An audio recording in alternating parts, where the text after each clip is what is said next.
When I see Amelia Earhart's plight, I see my sisters. Okay. I see my mother. I see my female friends who are going through a lack of visibility, a lack of a sense of belonging and drive, ambition. And how do you get back on the horse when you're knocked off 15 times?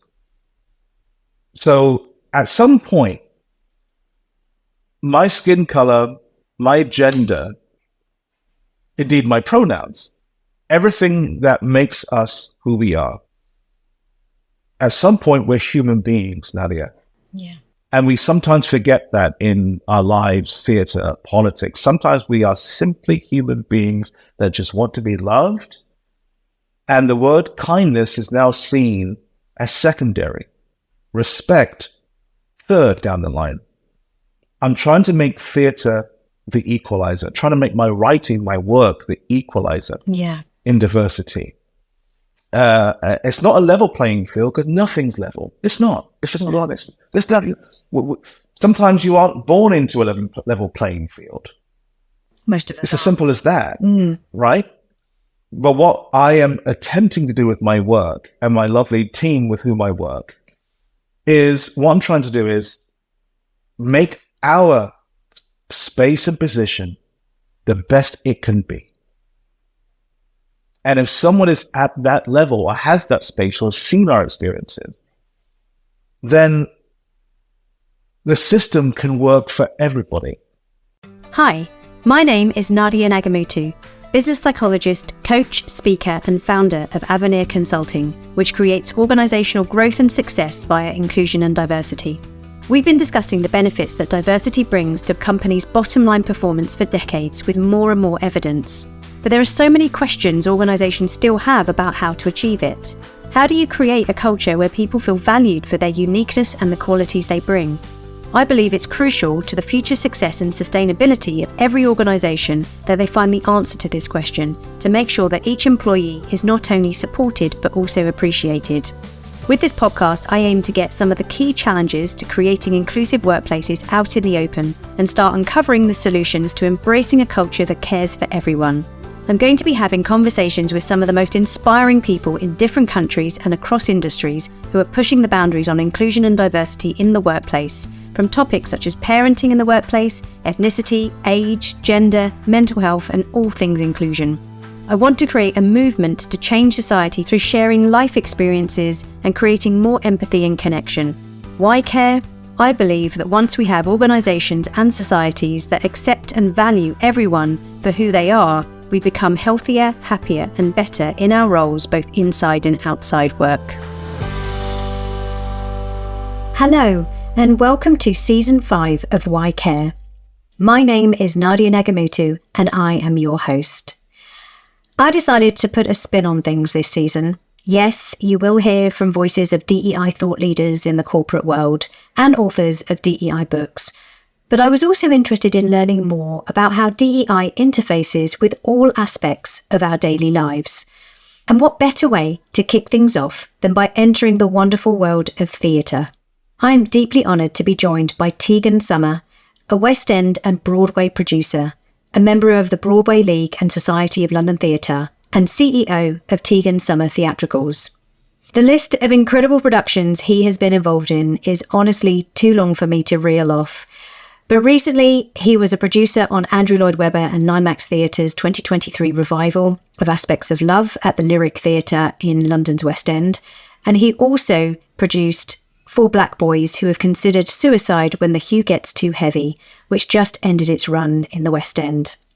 In our conversation, we discussed Tegan's love of theatre as a young boy and how he navigated much of his career being the only black theatre producer, but also how he doesn't let this define him. We talk about his passion and inner values of bringing important diversity-related narratives to his audiences, using his talent as a producer, librettist and lyricist to enhance people's empathy and connection to those who are different to them. This guides all his decisions in the shows he writes and produces, From Amelia Earhart's story of following her dream to be a pilot despite being surrounded by misogyny, Marilyn Monroe, to James Dean, and the upcoming UK production of Mozart, Her Story, which tells the story of Nan Mozart, Wolfgang's sister, who never got the chance to be the pianist she most desperately desired to be. For those of you who know me, you know how much I adore the theatre. Being absorbed into the characters and letting the music take you on an emotional journey. It can connect us to someone else's world. And so to use theatre as a tool to create more inclusion in society is genius. Say no more. Here's Tegan. Enjoy. A huge welcome, Tegan Summer. Thank you so much for joining me on Why Care. You can tell I'm very excited. Nadia, it's an absolute pleasure. Honestly, it's really good to be here. I do love what you stand for and the podcast and what you write. So it's an honor. It really is. I mean, I have to say, you have a lot of faith in meeting when you meet new people, because you and I met just over some exchanged looks and smiled and then struck up a conversation. Before I know it, you've said yes to having a short conversation with me before agreeing to this recording. So I have to say thank you so much for being so generous. So for those who don't know you, it's an incredible list that I could reel off in terms of what you've written, produced. You're a lyricist. You've had some huge Broadway and West End productions. Would you mind just giving some of the highlights? Because obviously we've only got a short period of time with you, so we can't go through everything, but some highlights of your career. I was born and raised in Forest Gate in the East End of London. And my haunt then was Theatre Royal Stratford East in Philip Headley's tenure. And we used to hang out there with Philip and Barbara Windsor, etc. So it was really a wonderful time to grow up in theatre, seeing these wonderful legends do what they do.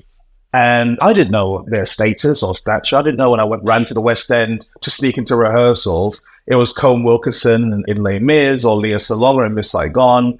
I was just this little Afro kid, latchkey kid running to the West End after school instead of staying home by myself watching Laurel and Hardy or Thelma Todd and Zazu Pitts, and enjoying watching this magic being born for West End and Broadway stages. So once I came to learn and what it is I was witnessing, the magic took over.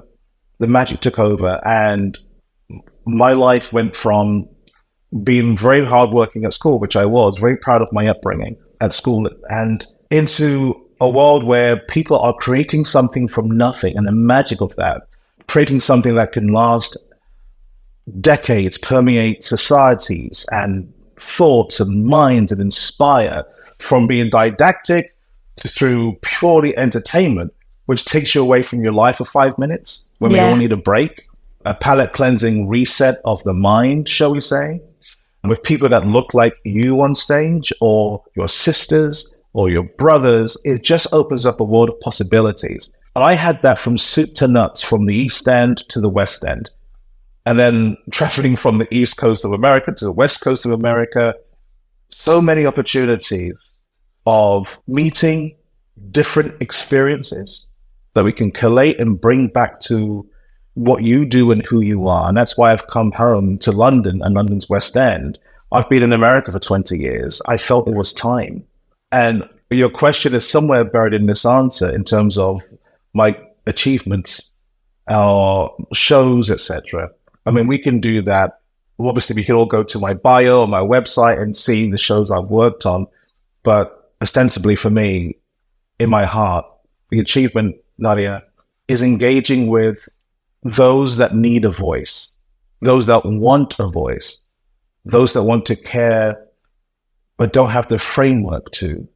Theatre for me is that mechanism. Oh, it's so powerful, isn't it? That Absolutely. You can connect with characters on stage. I think it helps with having empathy for a different story to yours as well. So it can really open people's minds. And we will come on to how you have used in your career, your talent, your ability to write and produce in order to create change in society and in people. And we will come on to that. But you mentioned about you as a young boy, and I wouldn't mind just taking you back to those days. You know, I can hear you, that love of theatre was there from the beginning. You know, you'd go off and you'd see what you could possibly kind of sneak into and have a look at, you know, in terms of what was going on, and feel the love already for theatre at that young age. So are you saying that it was just a calling almost, that it was something that just, you knew that there was no other place you wanted to be and have a career?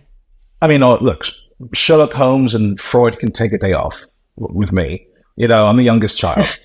So there's also that. Finding a home, finding a place of expression that you normally would not find at home in a working class family, with a very large family. And especially when the rest of my siblings were girls, women. My brother was in the army for a spell, and he was away. My father was absent. So it was a large female household. My auntie as well was there for a while with my mother.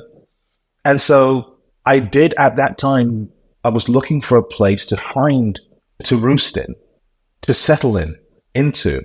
And I found that in theatre. And the communal love of that carny system. Look, if we were in the 20s or 30s, 1920s or 30s, we'd be carnies. We are modern day carnies today, is what we do. I mean, we are writing and performing on stages and touring. That's a carny. And that old system of universal love comes from that. You're an orphan, you're displaced, come here in our troupe and find a home.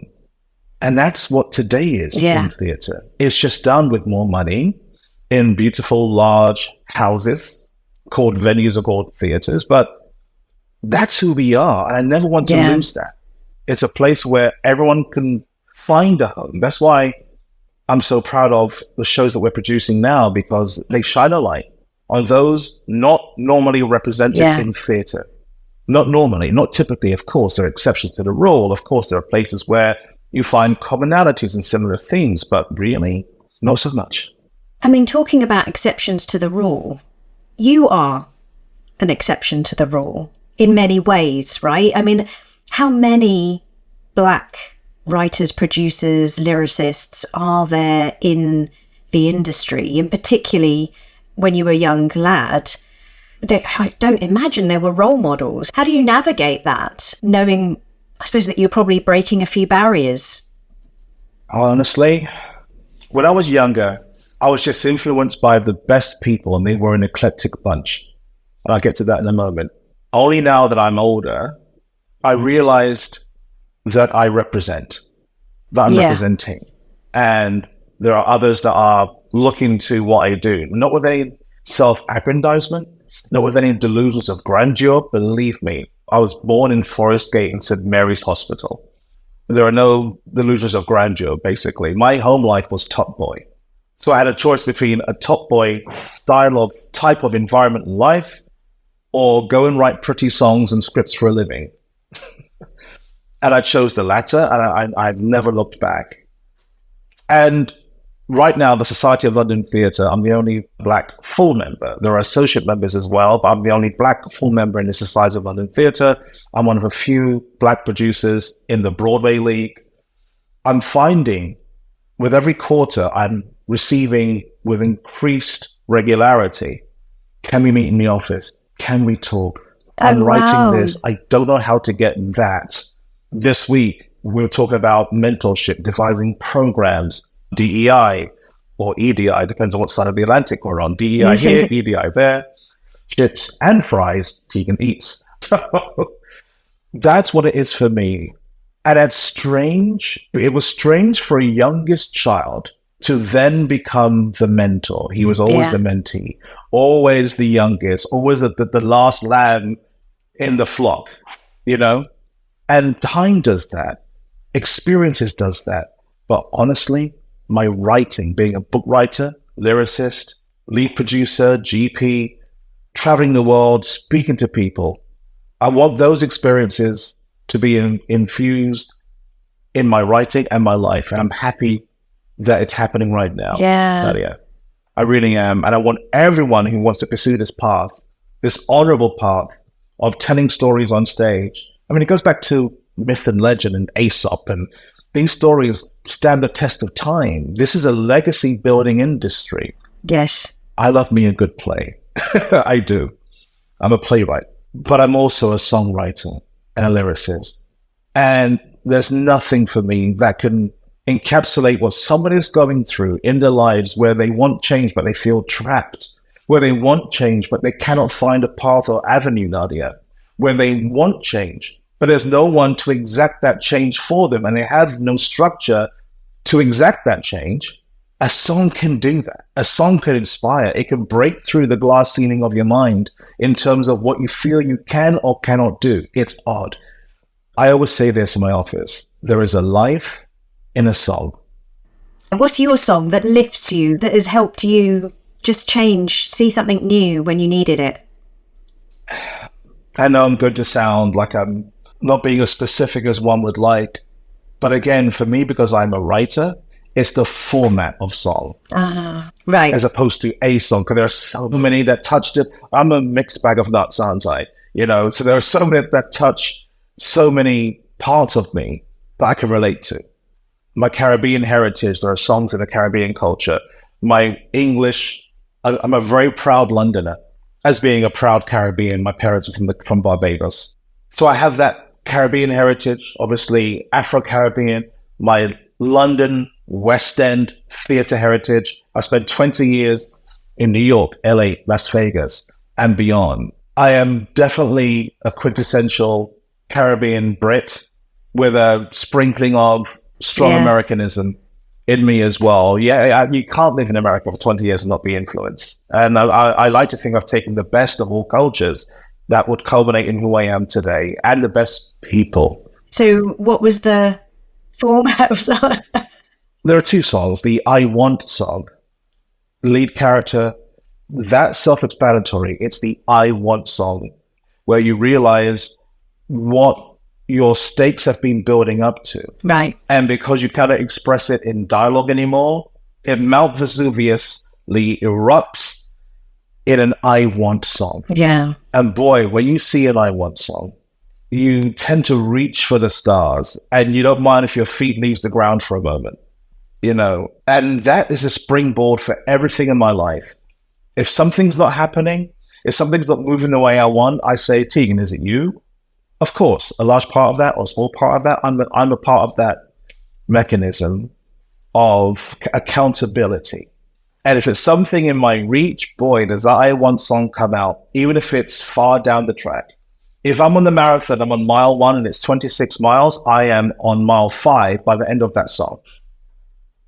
So the I Want song is key for me. The I Want, because you know what? It sounds like an easy framework, how I just pictured it. But it goes back to, we can't get it. We aren't qualified. You aren't supposed to have that in your life. And I was always the outlier. I'm an outlier today. That's not a sad story. It's just a fact. I was always an outlier. As you said, I've always been different. I never knew why or how. I know now because I had different experiences. When everyone was in school wearing flannels and playing basketball, I put on shoes and went to the West End and snuck in for free at the Royal Festival Hall and snuck backstage to meet Dame Judy and Sir Anthony Hopkins, and they wondered what I was doing there. And then we struck up friendships. I mean, I've always done that. I had no rules. I didn't break the law or abscond, but I had no rules because I don't see rules. I see opportunities. I seize the day whilst being respectful, not reckless, not with abandon. But the I Want song gives us that agency to reach for something that others said we can't have, shouldn't have, and will not have. Believe me, by the end of that song, life, drive, feeling, I will have it, if only in my mind. What I love about that is obviously you write I Want songs, right? And that you can infuse that feeling into your audience, that what you've just described, that people can carry that song with them and leave that theatre feeling like they're at mile 5 as opposed to mile 1 in the marathon. And that's incredible to be able to achieve that in what you do. And I know just from your own story how much diversity, equity, inclusion is so important to you. Hi there. If you're enjoying this episode and want to further expand your thinking and develop your leadership, I've written a book that you might find useful. It's called Beyond Discomfort: Why Inclusive Leadership is So Hard and What You Can Do About It. The book is framed around a new model of inclusive leadership which explores 4 belief systems and offers pause for reflection on how you view diversity, equity and inclusion, or DEI for short. You'll gain new perspectives of some of the knotty DEI concepts, learn about the experiences of others who may be different to you, and develop an appreciation for alternative truths. Whether you're new to DEI or have spent many years developing your knowledge, whether you're a business leader or DEI practitioner, my book offers a comprehensive learning opportunity. It gives you tools, tips and advice to lead beyond discomfort, both individually as a leader and how to create systemic inclusion in the workplace. So if this sounds useful to you, check out the information in the show notes and click on the link to get your copy of Beyond Discomfort. Back to the episode. What do you see then as the responsibility of theatre and for you in your role to be able to enable or enact or facilitate societal change when it comes to diversity, equity and inclusion? It's choices, it comes down to a choice. What do you want to produce? How do you want to be seen? What do you want to represent? I often say this, a lot of opportunities are born in concept, not execution. You can brainstorm as much as you want to, but if there's a cul-de-sac of a thought, it will go nowhere. I like to open up the lanes. And I'm saying to myself, I want to produce shows that have reach, even if it's veiled and it's a slow burn over time. That's why the show that I'm a producer on, as you know, for Black boys who have considered suicide when the hue gets too heavy, by Ryan Kelly Cameron, is representation to the nth degree for the broadcast audience, and that's rare. That's a choice. Limax Theatres, Royal Court, New Drama, etc. That's a choice that they and we all made to open up eyes, thoughts, and minds, and it worked to that degree. It's a tricky pathway, Nadia. We have to think about what we want to do and how it reflects diversity. People say to me often, Tegan, why did you go and obtain the rights, that's not public domain, the indigenous stories, to Amelia Earhart? Right. And people laugh at me. They laugh at me to this day. I said, you have no idea. I mean, we talk about misogyny today, but can you imagine what Amelia Earhart went through in that era of 20s, obviously 30s, in terms of a woman, a female pilot, an aviatrix, at the height of misogyny. We have Charles Lindbergh at the fore, etc. What must she have gone through to fight to be where she is at the top? And people say to me, well, Tegan, you are a Black gentleman now in your 50s. Don't tell anybody. How are you relating to this 20-something woman from Kansas? Right. How are you writing? Exactly. How do you drop into her mind? And I say, you know what we go through is universal. When I see Amelia Earhart's plight, I see my sisters. I see my mother. I see my female friends who are going through a lack of visibility, a lack of a sense of belonging and drive, ambition. And how do you get back on the horse when you're knocked off 15 times? So at some point, my skin color, my gender, indeed my pronouns, everything that makes us who we are, at some point we're human beings, Nadia. And we sometimes forget that in our lives, theatre, politics. Sometimes we are simply human beings that just want to be loved. And the word kindness is now seen as secondary. Respect, third down the line. I'm trying to make theatre the equaliser, trying to make my writing, my work, the equaliser in diversity. It's not a level playing field because nothing's level. It's not. Let's just be honest. Sometimes you aren't born into a level playing field. Most of us aren't. It's as simple as that, right? But what I am attempting to do with my work and my lovely team with whom I work is make our space and position the best it can be. And if someone is at that level or has that space or has seen our experiences, then the system can work for everybody.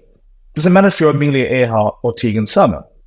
Now, of course, my schooling, education, I have to do the R&D, the research and development into her life. Oh, I have to go to Kansas. I have to go to Atchison. I have to go everywhere that she was. Immense research for a year, which I've done over a year, 2 years, into Amelia Earhart, so I can speak with her voice, so I can visit her homes. It's not hard work, that's the work. The rest is human.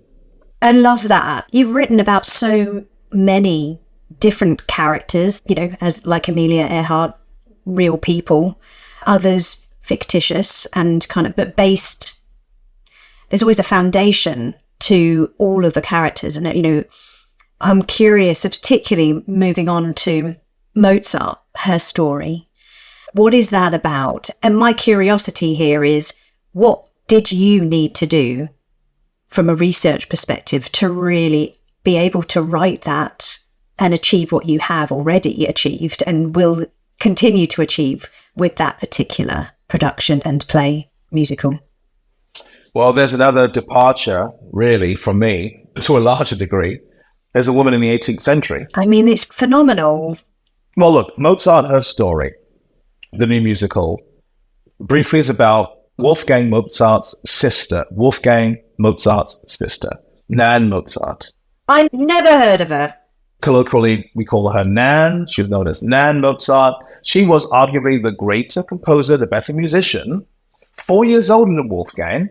But because she was a woman, of course, gets, in inverted commas, everybody listening, not seeing this, get barefoot and pregnant in the kitchen. And never darken our door again with your creativity. Wow. So, in a nutshell, our musical is about what Nan Mozart does to be heard and seen. And her music heard and herself be seen. Where did you first come across this incredible story that you just, and which obviously gripped you and thought, I need to do something with this? Honestly, full circle. It did start with Wolfgang. 100%. I was researching. I thought we have Amadeus by Richard Schaeffer, the play, etc. I wanted to stay away from that, of course. I love writing a musical. And I wanted to find a story beneath the story. What's behind the smile? What's behind the wizard's curtain? And I happened upon, because I love classical music, Wolfgang Amadeus Mozart. I'm like, okay. And I'm not kidding. This was, dear me. I heard on an elevator or something, Rock Me Amadeus by Falco, the old 80s hit. Right? I'm an 80s girl. Exactly. Yeah. Thank you. And so the very same day in my office, I said to myself, I want to work on Wolfgang, and I heard Rock Me Amadeus. And I'm like, okay, that's a sign. So I started doing some research and development, and Nan Mozart kept coming up.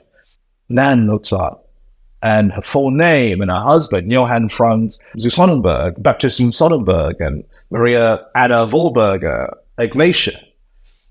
All these fantastic, wonderful 18th century rich names and nicknames. I'm like, what is this tapestry of who they were? Are they from descendants, those names? And so every time I dove in, her story came to the fore. Her story, her story, her story.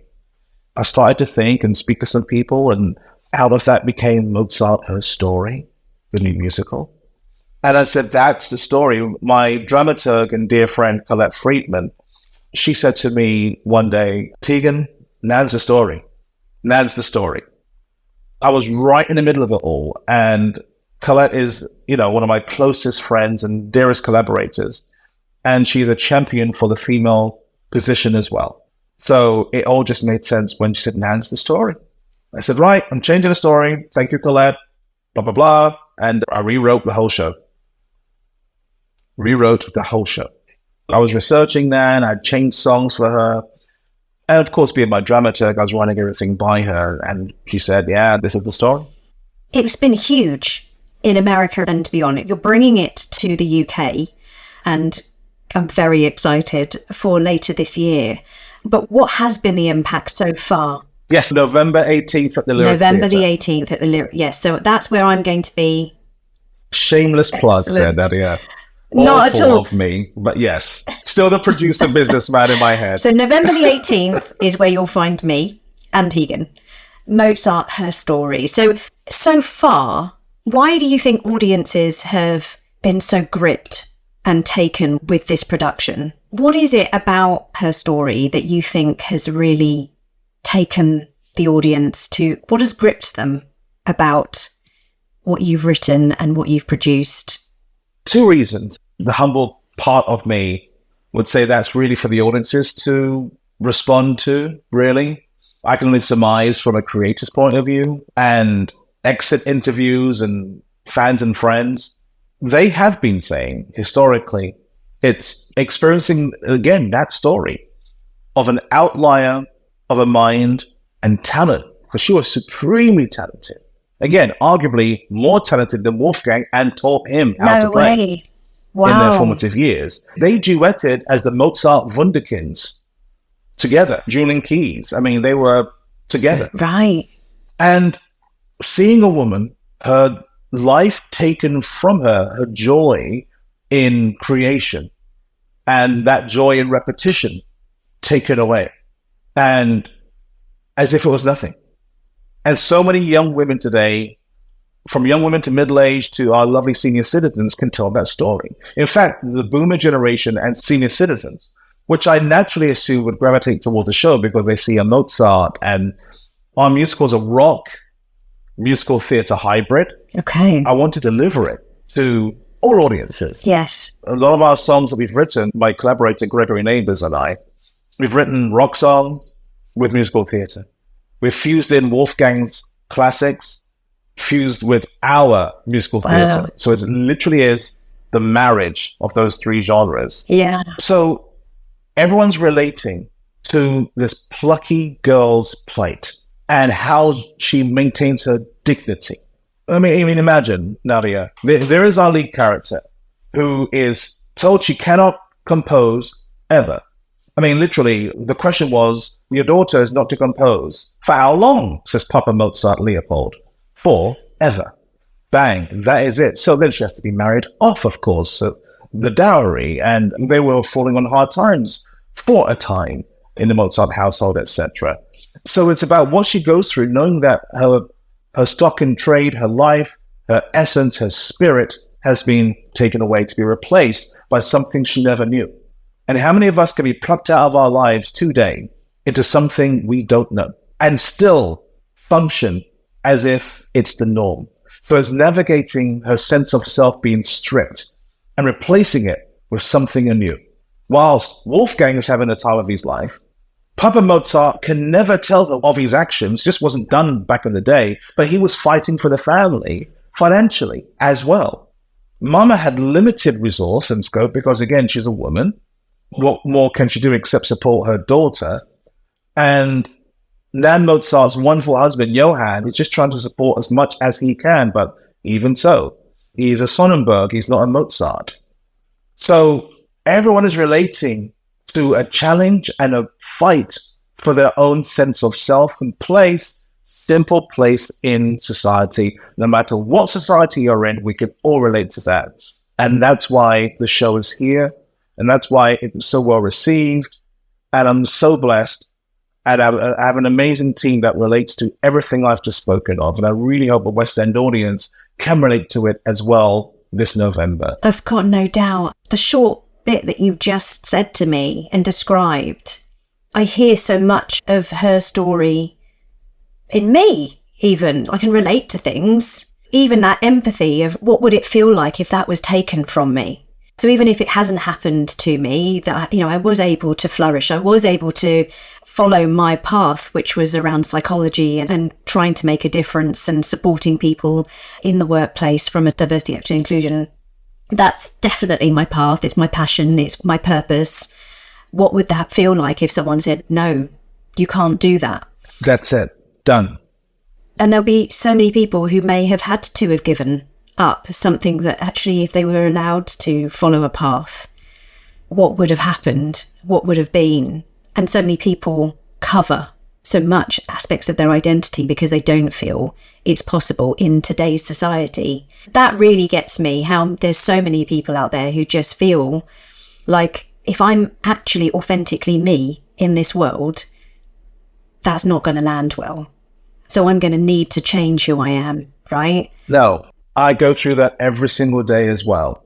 Gender is not a factor. The circumstances. I mean, only our own thoughts can steer the direction of travel. That's really where I live, without any constraint. Now, we may have more challenges than most, but we cannot stop ever. That's why I only write biomusicals, because I want to talk about the story of the human condition in every level, every space, every corner of the world, and see what we do have in common with our fellow man, and see where we are unique and indigenous, because that's the story of our makeup. And those are the stories that the uniqueness of who we are, that's what translates to the stage best for me. Oh, that happened. Oh, you go through this, but I relate to that. That could have been me. Oh, I didn't know that.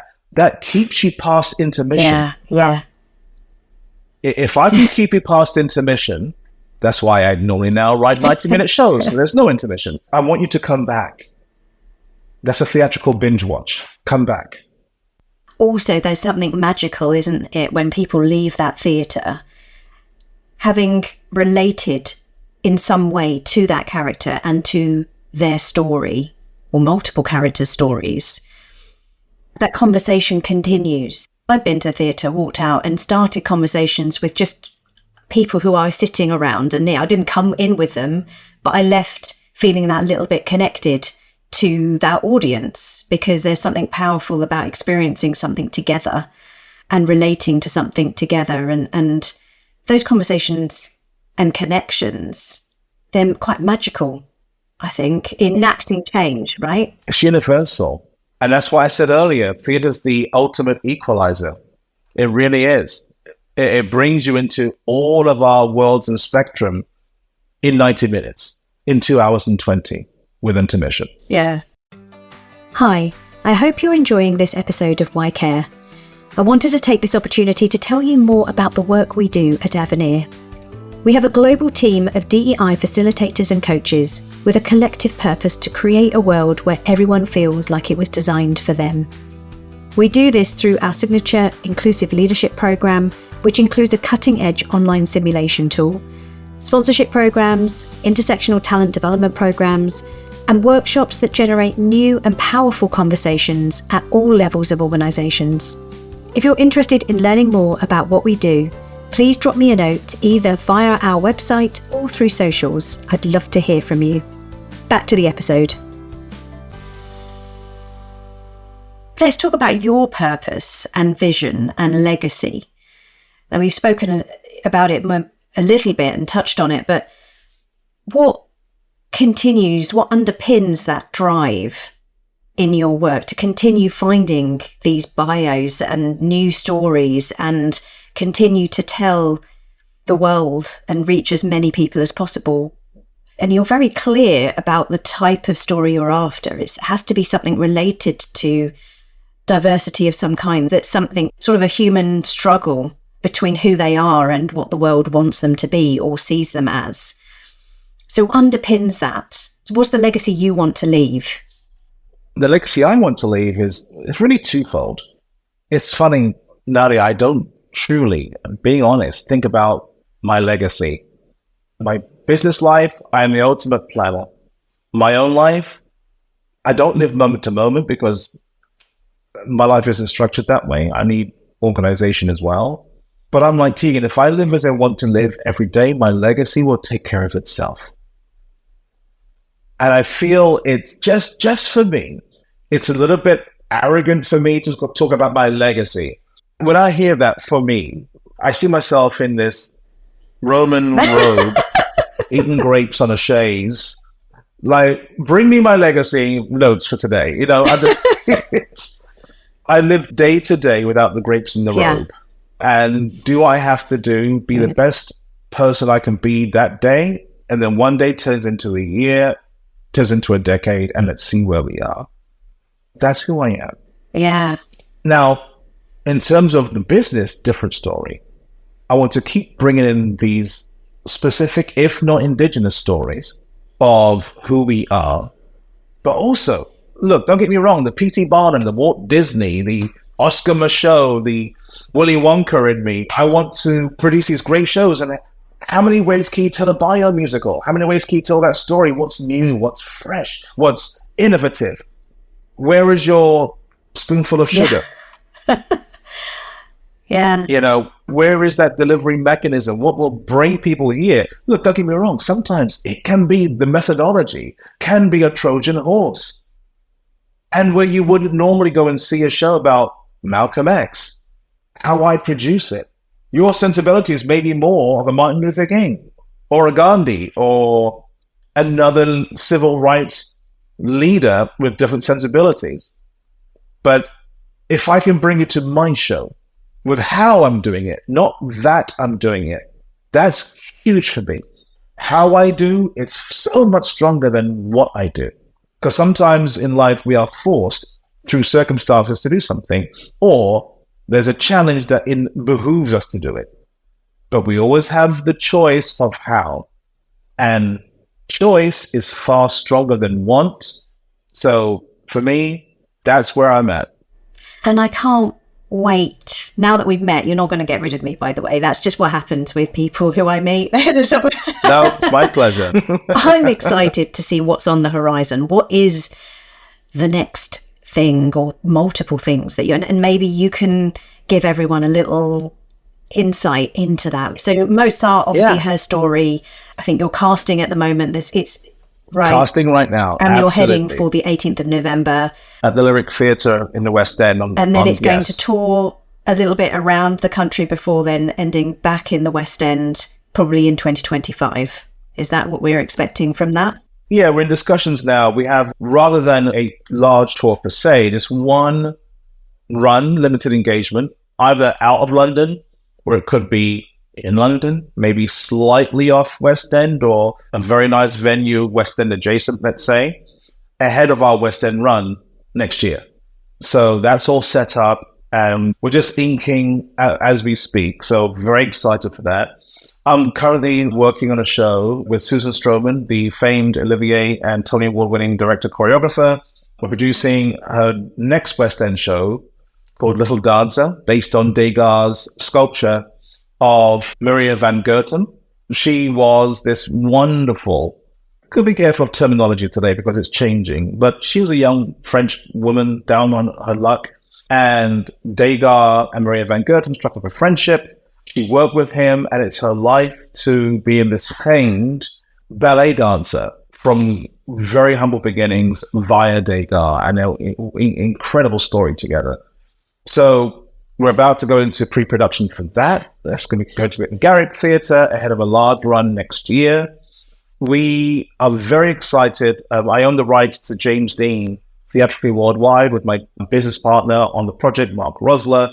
I have written alongside this incredible collaborator, Jimmy Marino, Rebel, the James Dean musical, celebrity gala concert of the show next year, early next year, and then ahead of a run as well. We recorded, my team here, a concept album at Abbey Road Studios, famed Abbey Road Studios. We had some wonderful talent come in and work with us, Vinnie Coyle, Lucy Jones, Laura Pitt-Holford, incredible people ahead of what we are going to be working on. Justin Matthew Sargent from Broadway as well came in. And I'm in development for Malcolm X. I'm working with Malcolm X's daughters, their attorneys, the estate, for the official Malcolm X biomusical, which starts here. And I'm then taking it to the States for obvious reasons, and then back here for a run as well. So, oh my goodness, it's an incredible trajectory of human life and diaspora projects, and my collaborators are amazing. The estates are just welcoming, because we've created a tiny footprint here of being the biomusical team. So that's permeating society right now to a very grateful and humble degree from us. And again, to be working with Malcolm X's daughters, the James Dean estate, Amelia Earhart. I mean, the list goes on. and with such luminaries as Susan Stroman, who's just a dream to work with, and of course, other incredible collaborators. I failed to mention I own the rights theatrically for stage musicals for Harvey Milk.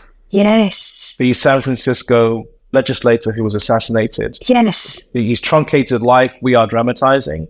Douglas Carter Bean of Tu Wong Fu fame, etc., part of the writing team on Sister Act. He is our book writer. I'm writing lyrics and lead producing. I've been speaking to my dear friend Anthony Rapp with regard to coming in to the show as well, moving swimmingly. And again, another story of injustice and diversity that I want to bring to the fore. And Stuart Milk, Harvey's nephew, is one of our producers alongside, and the Harvey Milk Foundation and the Gilbert Baker Estate. Obviously, Gilbert Baker, who created the rainbow flag. So the derivation of the rainbow flag is going to be involved in our show as well as Harvey's story in story and song. Very proud year trajectory forthcoming. Long may it continue, and everyone come on board and join us for this beautiful exploration of the human condition. Wow. There's so much that you're involved in, so many incredible stories that you are telling, and in such a powerful way. And I have to say, from the bottom of my heart, and I'm an absolute theatre lover, as I think you know, thank you for all that you do and continue to seek. Because it takes a curious mind, an inquiring mind, right? To see something and see the story and see the power of what you can evoke through that storytelling and through the music that you write. I'm so excited to see and follow your path and to be there at those moments to celebrate with you. My final question, which is I'm asking all of my guests this season, and it's related to my book, which is Beyond Discomfort, and is all about emotionally what diversity, equity and inclusion evokes and how it might sometimes limit people, leaders in inclusive practices. Sort of tied into emotionally what you're evoking in what you write. What's the impact you want to, how can we enact change? How can we, from an emotional perspective, shift society from a diversity up to inclusion perspective? So I'm interested if you could share maybe a personal story that highlights some sort of inclusion related discomfort that you've felt, whether that's something someone said or did to you that made you feel uncomfortable and you weren't sure how to respond, or whether maybe something you've witnessed or seen around which actually made you feel a bit uncomfortable. Yes, sophistication. Everything is more sophisticated today. We have the cliches of, and cliches being true, because they're set in reality and repetition. When today I live on the other end of the Waterloo Bridge, and my office is around Covent Garden, West End, by 5th Wall Drury Lane. Actually, you can see behind us here. So when I walk along Waterloo Bridge to home, and maybe it's getting towards the evening, women still clutch their bag and move it on the other side. Subtle, sophisticated. When I'm in a theatre and I've written the show, produced the show, and this is not arrogance, this is not classism, but everyone always assumes I'm there to take their coat. Because I tend to do my little Willy Wonka act and look at the audiences coming in. I'm standing somewhere adjacent to the stage or the door. Everyone assumes they give me their little cup. And it's an assumption.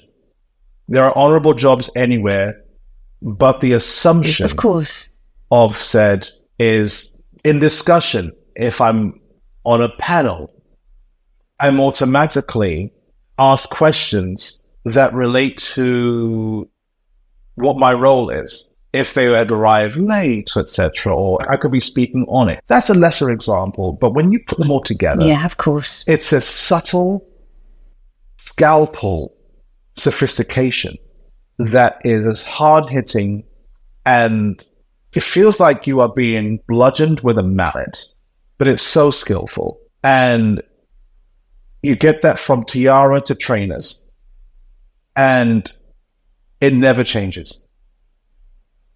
It never changes. My goal in life, for me, just personally speaking, is to train myself at this ripe old age with all the experiences around the world, not to go home feeling like a second-class citizen. And what that skill is, as elusive as it sometimes is, it gets me up in the morning, reinvigorated, but it sends me to bed feeling like a child. And that bed is now the chrysalis, right? So I go to bed feeling like a second-class citizen. I go to sleep, and my body mends in sleep, and my mind repairs in sleep, and I wake up again. But I never want to go to bed like that. Of course. And then I have to write about it in the morning at my desk. If there isn't a balm on that residue, it comes out of my writing, and I can never let my writing be imbrued to a negative by my own emotions and feelings. Even though that is theatre all over, I refuse to let it. So it's more damaging for me in my space, not than anyone else, but against the other Tegan that I know and respect and self-love and self-care. I never want him to feel it. There's two of me. The person that would like to engender and encourage all that we've been speaking of in this podcast, but then there's the person that's on the receiving end of it. I have to listen to him before I can speak to others. I don't live in this space to walk every day as a Black producer, a Black writer. I walk every day as a writer who is Black, as a producer who is Black. Words are important. Prose is important. Terminology is important. And this is unpopular, but it's who I am based on my years of experiences. And I may lose some here, but I hope I gain as many. I would rather put down the placard and pick up the final draft or the pen, because I will reach more with being the representation of who I am and who I want to be than telling you what I am not. I'd rather show you who I am than tell you what I am not. And that's what theatre has done for me. You've certainly moved me in just those final words in particular and throughout our conversation, Tegan. I mean, I relate to everything you've just said, and I'm sure many people will. We don't want who we are in terms of our diversity characteristics to define us in the sense of just seeing that and nothing else. And it's just incredible what you do each and every day. If there's ever an opportunity to shadow you for a day, I would love to see how you do your job. Anytime. Fascinating, everything that you shared. So deep, so powerful. And once again, thank you, Tegan, for joining me on Why Care and sharing so much. If people did want to follow you, what's the best platform? How do they get hold of you? Our website's easiest, Tegan Summer Theatricals, tegansummertheatricals.com, theatricals.com. And I'm on Instagram as well, at Tegan Summer. I am what they say on the tin.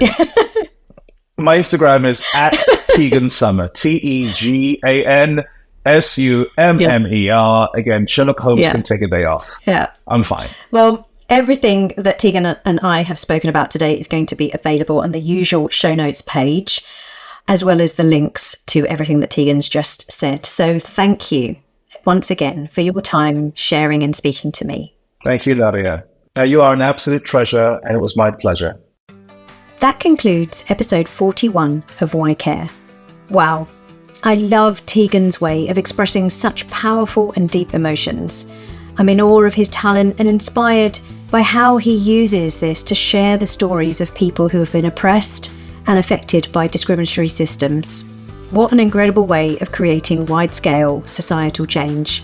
Do let Tegan and I know what you thought of today's show. You can find me on LinkedIn and Insta with the handle at Nadia Nagamootoo. As always, I really appreciate your support of this podcast through leaving a review on whatever platform you're listening and spreading the word by sharing it with your friends and family. Huge thanks to Mauro at Kenji Productions for editing this podcast and Jenny Linton for getting it out there on social media.